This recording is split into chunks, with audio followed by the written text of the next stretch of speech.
ওবায়দুল কাদের এবং আব্দুল কাদেরের মতো যদি আগামীর বাংলাদেশে কোন স্বৈরাচার জন্ম নিতে চায় তাদেরকে আজকে আমাদের কর্মসূচি শিক্ষা হয়ে থাকবে ইনশাআল্লাহ।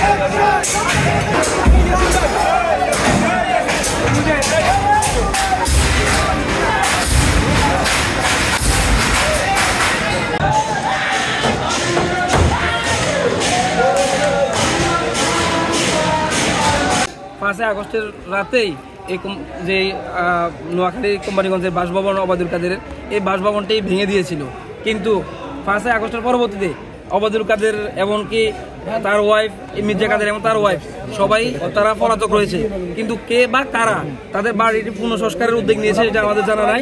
তো সেক্ষেত্রে আসে যারা এই ফ্যাসিস্টদেরকে সহযোগিতা করতেছে আমরা তাদের বিরুদ্ধে অ্যাকশনে যাবো ইনশাল্লাহ। আপনারা দেখেন, আর আমরা আপনাদের মাধ্যমে জানিয়ে রাখতে চাই, বর্তমান সরকারকে হুঁশিয়ার করে বলতে চাই, আপনাদেরকে ছাত্র জনতা এই ক্ষমতার আসনে বসিয়েছেন, অতএব ছাত্র জনতার ইমোশন বুঝতে হবে।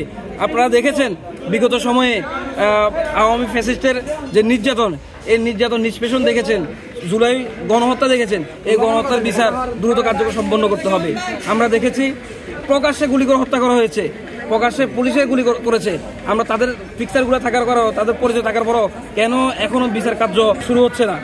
এমনকি কেন যে আওয়ামী লীগের যে ফ্যাসিস্ট যারা আছে তারা খোলা ময়দানে এত হত্যাকাণ্ড চালানোর পরও কেন তারা খোলা ময়দানে চলাফেরা করতে সেটা আমরা জানতে চাই। তবে এই সরকার যদি এই বিচার কার্যক্রম বাস্তবায়ন করতে ব্যর্থ হয়, এই সাধারণ ছাত্র জনতা এই সরকারের বিরুদ্ধে যাবে।